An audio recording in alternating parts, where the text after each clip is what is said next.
და ესეთი ძალიან საინტერესო ამბით ქუთაისის განახლებულ აეროპორტს შეუსრულდა 2 წელი და ამ თემასთან დაკავშირებით დღეს ჩვენი სტუმრები არიან აეროპორტების გაერთიანების მენეჯერი დირექტორი ქეთი ალექსიძე, ასევე დირექტორის მოადგილე აეროპორტების ოპერირების დარგში გიორგი მოლოდინაშვილი და საქართველოს აეროპორტების გაერთიანების ბიზნესის განვითარების მენეჯერი ირაკლი ნასიძე. მოგესალმებით.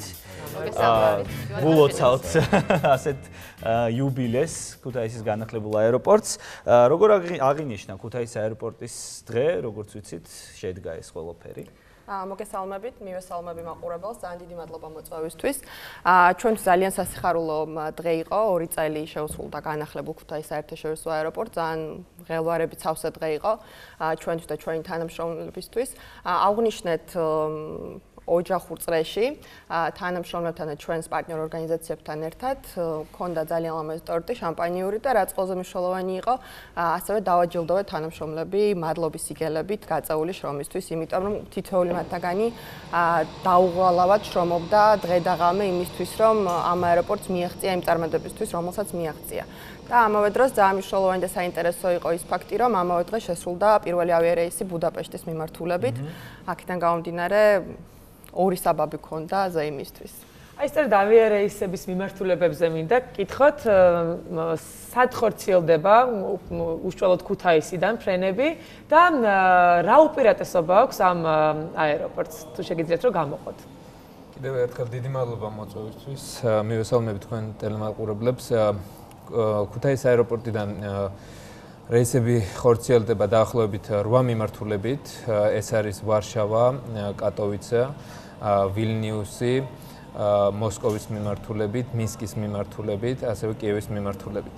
დღეში გვაქვს დაახლოებით კვირაში უბრალოდ გვაქვს 20 რეისი და ყველაზე დიდი მიღწევა რაც როგორც ქეთიმ აღნიშნა ჩვენი აეროპორტის იყო რეისების დაწყება ბუდაპეშტის მიმართულებით, რაც რეალურად ჩვენ მგზავრებს მისცემს შესაძლებლობას რომ იმოგზაურონ ბუდაპეშტი და ბუდაპეშტის გავლით დაახლოებით 50 მიმართულებით.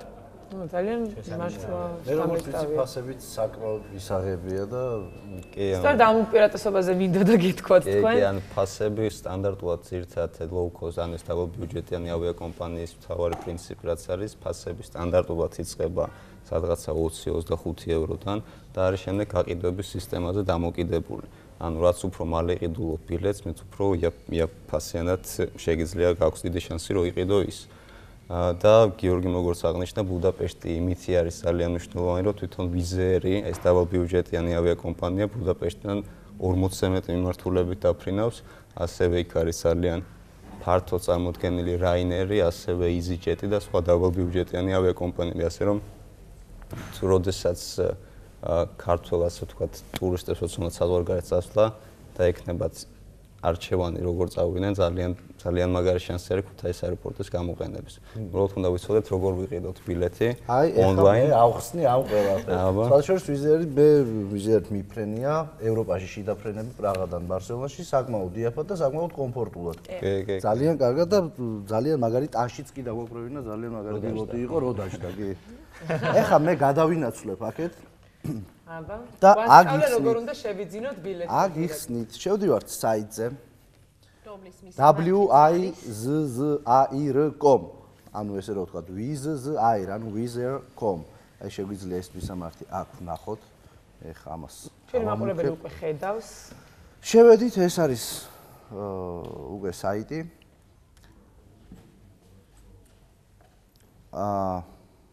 ჩემი ლეპტოპი თუ არის ეთერში, მე მაინტერესებს, როდესაც ამას ვსვენ. კარგი. დაბადების დღეზე ერთი კითხვა მეც დამებადა, რომ აღნიშნეთ, სად აღნიშნეთ ეს ხმელეთზე თუ ჰაერში? რამე ორიგინალურად ხო არ მოხდა? თუ ჯერჯერობით დაბლა. ჯერ ხმელეთზე ვარ. მე მაინტერესებდა კიდევ ერთი კითხვა მქონდა, ალბათ არის გარკვეული განსხვავება სეზონებს შორის. იყო თუ არა ვთქვათ უფრო დიდი დაინტერესება ქუთაისის აეროპორტის ზაფხულის პერიოდში და თუ არის ხოლმე ასეთი განსხვავება ვთქვათ. საერთოდ ზაფხულის სეზონი ყოველთვის უფრო აქტიური არის ნებისმიერი ქვეყნის აეროპორტში ვიდრე თქვა ზამთრის სეზონი.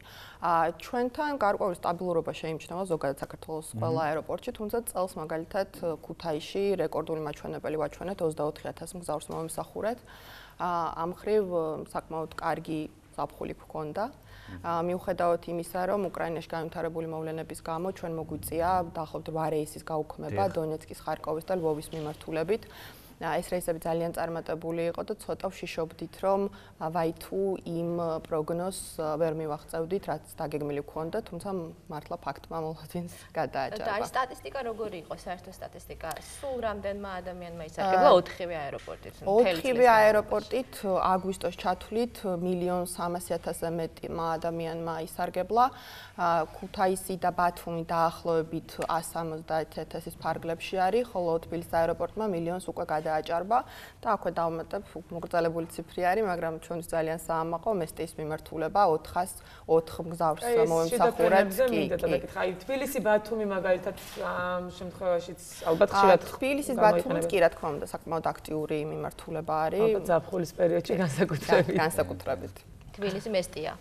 თბილისი მესტია ალბათ უფრო ზაფხულში. თბილისი მესტია ზაფხულში და ზამთარშიც, განსაკუთრებით ზამთარში ძალიან მნიშვნელოვანია ეს რეისი, იმიტომ რომ გზა ხშირად არც თუ ის სასიამოვნო არის მისი ასე ვთქვათ განგრძობადი ხანგრძლივობის გამომდინარე. დაუსრულებელი. კი, თუმცა ძალიან ლამაზი არის მისასვლელი გზა და ხშირად ხსნიან ტურისტებისგან, რომ ზოგჯერ გვირჩევნია მანქანი დავიდეთ და თვითონავე წამოვიდეთ, რომ ამ სილამაზით დავტყდეთ. ანუ მნიშვნელოვანი ინფორმაციაა ჩვენი ტელემაყურებლებისთვის, რომ თუ სურთ ზაფხულში სადმე გამგზავრება და სურთ ისარგებლონ ქუთაისის განახლებული აეროპორტით, წინასწარ აუცილებლად თადარიგი უნდა დაიჭირონ, იმიტომ რომ მოთხოვნაც დიდია და რაც უფრო ადრე შეიძენთ ბილეთებს, მით უფრო იაფი დაგეზოგებათ ხარჯები. გამოგივათ, კი, ხარჯი, რა თქმა უნდა.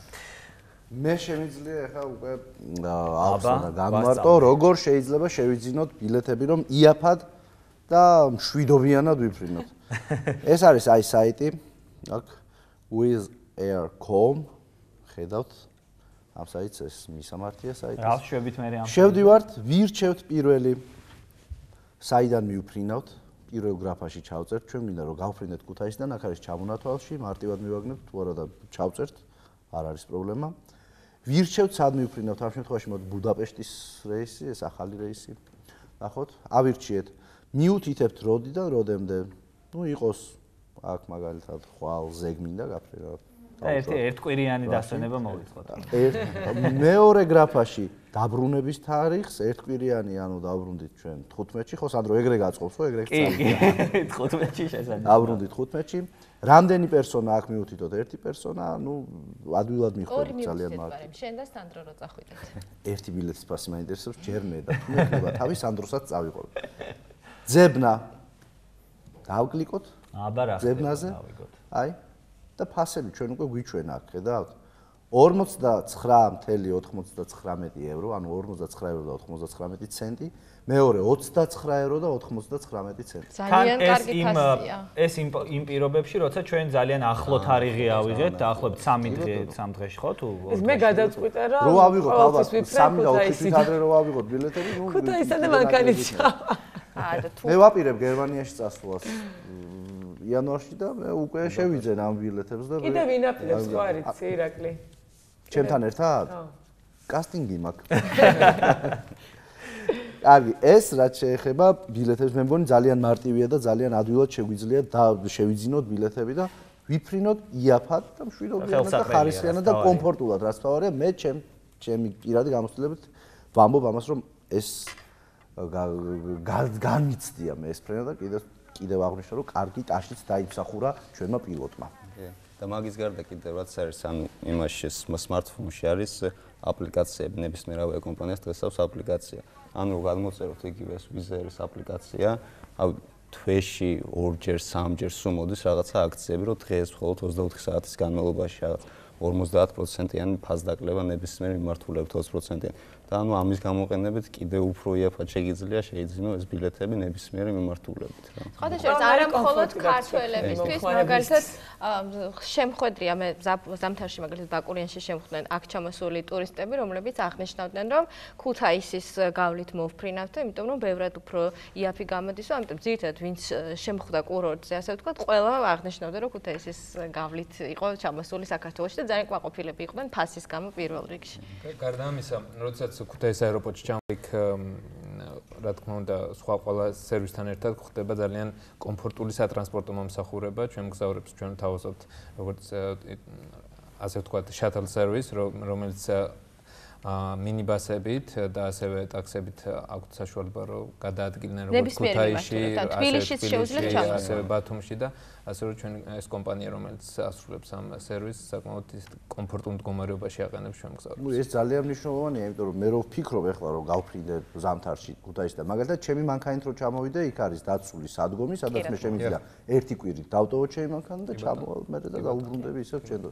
თუ არა და ვისარგებლეთ უკვე იმ მომსახურებით, მინიბასებით, ტაქსებით. შეგიძლიათ იყიდოთ ბილეთი georgianbus.com არის. აი ეგ გითხარი როგორ მოვახერხოთ ახლა კარგად აგვიხსენეთ. ანუ ჩვენ ექსკლუზიური პარტნიორი არის ქუთაისის აეროპორტის, გიორგიმ როგორც ახსენა ის shuttle service, რომელსაც თავაზობს გზავრებს ქუთაისის აეროპორტიდან Georgian Bus და მათი სამართი არის georgianbus.com, შედიხართ და ონლაინ იძენთ ბილეთს, თუ არა ადგილზე შეგიძლიათ შეიძინოთ, მაგის პრობლემა არ არის და ჩვეულებრივად სარგებლობთ სერვისით. მართლა ყველანაირი კომფორტი არის შექმნილი მომხმარებლისთვის და სად გავფრინდე იმას ფიქრობ, სად გავფრინდე. მე კიდე ერთი კონკრეტული შეკითხვა მინდა დავსვა, იმიტომ რომ წელს ბევრმა აღნიშნა ჩემს გარშემო ადამიანებმა, რომ განსაკუთრებით დიდი აქტივობა შეინიშნებოდა კაზანტიპის ფესტივალის დროს და ეს მართლა ასე იყო, ანუ ბევრი უფრო მეტი ადამიანი სარგებლობდა. რეისი თუ იყო დანიშნული ქუთაისიდან ანაკლიამდე. საცხარ ჯერ მაგის საშუალება არ გვაქვს რომ პირდაპირ ანაკლიაში აეროპორტი. ანაკლიაში მართლაც რა თქმა უნდა გარკვეული დადებითი კონდა შედეგი კანზანტიპიდან გამომდინარე იყო როგორც ჩარტერული რეისები, ძირითადად ჩარტერული რეისები იყო სხვადასხვა მიმართულებიდან ძალიან შეინიშნებოდა ძალიან აქტიური მოძრაობა ასე ვთქვათ საკუთარი private jet-ებით, ანუ საკუთარი თვითმფრინავებით და ასევე ზუსტად კაზანტიპთან დაკავშირებით ქუთაისის აეროპორტმა მიიღო თავის არსებობის ბოლო 2 წლის ისტორიაში ყველაზე დიდი თვითმფრინავი Boeing 767, რომელიც ერთ-ერთი არა მარტო ევროპაში, არამედ ტრანსკონტინენტალური რეისებისთვის გამოიყენება, ეს ჩამოფრენდა მოსკოვიდან და აი ზუსტად ამ რეისთან დაკავშირებით ჩვენ მივიღეთ განსაკუთრებული მადლობის წერილი, თუ როგორ მაღალ დონეზე მოხდა ამ რეისის მომსახურება. 304 მგზავრი იყო ამავე რეისში. ნამდვილად შვენიერია. არა და სულ რაღაც 2 წლის იუბილეი იყო ეხლა. ძალიან დიდი წარმატებები ვისურვებთ. ტურისტებთან დაკავშირებით და აქაც მინდა რომ დავამატოროთ, ჩვენთვის ძალიან სასიამოვნოა ის, რომ ქუთაისის აეროპორტმა მთლიანად ახალი სეგმენტი შექმნა და შემოიტანა. რეალურად ის მგზავრები, რომლებიც აქედან მიდიან და ასევე ჩამოდიან სხვადასხვა ქვეყნებიდან, ეს აბსოლუტურად ახალი სეგმენტია. დაახლოებით 60% ჩვენი მგზავრების არიან ტურისტები. და რეალურად ჩვენ ახალი შესაძლებლობა მივეცით მათ, რომ ძალიან იაფად და მარტივად მოხვდნენ საქართველოს შუაგულში. ჩვენ ვფიქრობთ და ვამბობთ და პოზიციონირებას ვახდენთ, რომ ქუთაისის საერთაშორისო აეროპორტი არის ახალი კარიბჭე საქართველოსთვის და ხედავთ, რომ რეალურად ეს ჩვენი მოსაზრება ძალიან კარგად ამართლებს პრაქტიკაში. კარგი, მე ვიცი რომ კიდე რაღაც ნიშნით არის გამორჩეული ქუთაისის აეროპორტი, არა? არ ჩერდება. ქუთაისის აეროპორტს ირგვლივ ტრიალებს ინტერნეტ სივრცეში მინიმუმ BBC-ის ინფორმაცია და სტატისტიკა მოვიძიე, რომლის მიხედვითაც ქუთაისის აეროპორტის სამეთვალყურეო კოშკურა შედის მსოფლიოს ათეულში. კოშკურების ათეულში. აი ფოტოც მაქვს მომზადებული ჩვენი პატივცემული მაყურებლისთვის. ანუ არქიტექტურულადაც აღსანიშნავი ყოფილა. შემდეგი ფოტო. აი ნუ ეს არის ანუ სიმაღლით ქუთაისის პირველ მეორე მესამე ოთხე მეხუთე ყოფილვართ თან. სიმაღლით კი ბატონო. ქუთაისში შევდივარ. სილამაზითაც მე ასე ვიტყოდი. ასევე კიდე BBC-ის ერთ-ერთი ძალიან საინტერესო სტატისტიკა და ჩვენთვის ძალიან მნიშვნელოვანი და კარგი. მესტიის აეროპორტი შედის 10 ყველაზე ლამაზ აეროპორტს შორის.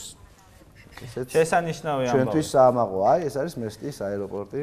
მართლა ძალიან ლამაზია. კი, განსაკუთრებით. და გარემო უხდება ეს მესტიის. ძალიან დიდი მადლობა გადაუხადოთ ჩვენ სტუმრებს სტუდიაში მობრძანებისთვის, რა თქმა უნდა გისურვებთ წარმატებებს და მომავალ იუბილეებზე ისევ გვესტუმრეთ აუცილებლად სტუდიაში.